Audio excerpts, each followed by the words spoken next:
Welcome back. I'm David Van with SoonerPolitics, and we're here at the Tomahawk Strategies campaign consulting firm, and I'm talking to one of the partners, Josh Wagner. He said in the last segment that he didn't think the Founding Fathers really envisioned for the kind of money and the industries that money generates to be a part of politics. To which I said, in other words, the founders didn't think you ought to be doing what you're doing, and now he's going to give his response. Yes, so this is a great point because this is exactly why we started Tomahawk Strategies. So we had come from, my business partner and I, a couple different consulting shops in the political consulting realm, and there's a massive problem with, we call it profit by confusion. So what happens is they have hidden fees and hidden commissions on all kinds of different resources where the candidate actually is not aware of it. So at the end of the day, you tend to see a large chunk of the budget go to the consultant's pocket rather than the campaign. And so that's something that we, our vision is to elect, proven leaders that will stand on principle, defend America's greatness. And what we do is everything is open book, everything is, we lay out the full campaign budget beforehand. We allocate usually between 10 to 15% to overhead, and everything else we want to put to direct voter contact, because at the end of the day, I mean, it doesn't make sense to be doing that. I don't think it's ethical, so that's why we wanted to create a firm that really is run like a business, where everyone sees the full, Then let's delve into that. Let's going to break down now. We're going to do a little bit of an anatomy class, dissect the frog here. Yeah. Campaign consulting company works with the candidate. Number one, they consult, right? You are an advisor first and foremost. Correct. To that candidate. Do you tell them what their position on issues is?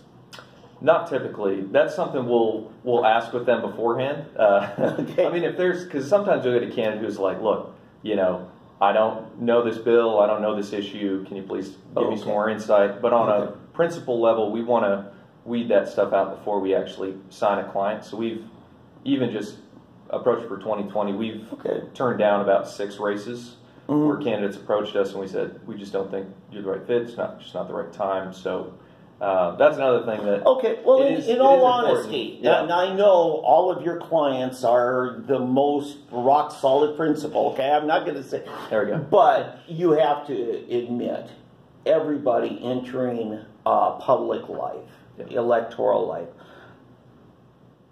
sorting out our principles, our convictions, that is a lifelong process. So some of your candidates will likely be double-minded on the issue because they haven't truly sorted it out. You got to admit that's happened. Yeah, and I think that's one of the challenges too, where we have a dilemma where on one hand you have career politicians who know and say everything right so that they can win re-election and do something else in office. The other hand, you have people who we really like to get involved, people who are business-minded, come from maybe a military background, people who, even on the law side, understand the law, have worked in legal practices to where, they constitutionally are, almost on a scholarly level. Those are people that we really like to bring in because you do obviously not know how some of these guys are going to vote, and you hope for the best, but you try to weed out as much as you can. The worst thing that could happen is you get somebody in and then you try to control them, which we've heard horror stories of other consultants, wrangling people into rooms and telling them how they're going to vote, and that's just a mess. Okay, so there's the process of really deciding Mr. Candidate for office. Let's break down what your core convictions are, your principles. And then there's how do we message that in a way that doesn't terrify the voters? Or, better yet, in a positive way, how do we do that in a way that connects well with the voters? Right. Okay. Yeah. Tell us about that process. Yeah, so just from the time that a candidate approaches us, we have a few conversations. We understand these guys are the right fit for the right time. We would essentially, how you would almost describe consulting is like a project manager. So you're crafting their overall message, their theme of their campaign, trying to understand what is the most important elements of it, what's going to resonate with the voters. You want to make sure the message is relevant, it connects with people, and obviously it's authentic. What happens? Okay, people like Hillary Clinton as you see when an inauthentic message was put on a candidate. So, okay.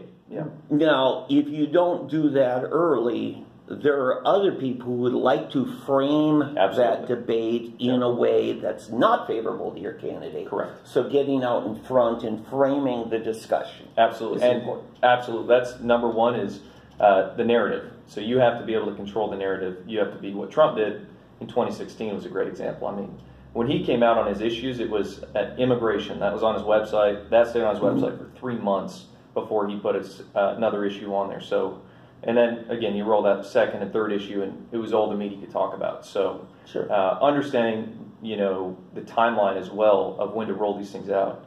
An example of that would be Governor Stitt. I mean, he was, for the first probably 3 or 4 months, it was just about his business background. So you're introducing the candidate's story. It's inspirational. Obviously, that's an important element. And then from there, it's really just controlling the budget, understanding what resources need to be allocated. Because a lot of times, you get into these crazy situations where candidates who don't have consultants don't know what to spend on certain things, and they can get, severely limited. Okay. We'll dive into that when we come back. I'm David Venn with SoonerPolitics, and you're listening to a conversation with Josh Wagner of Tomahawk Strategies. We'll be back to talk strategy after this.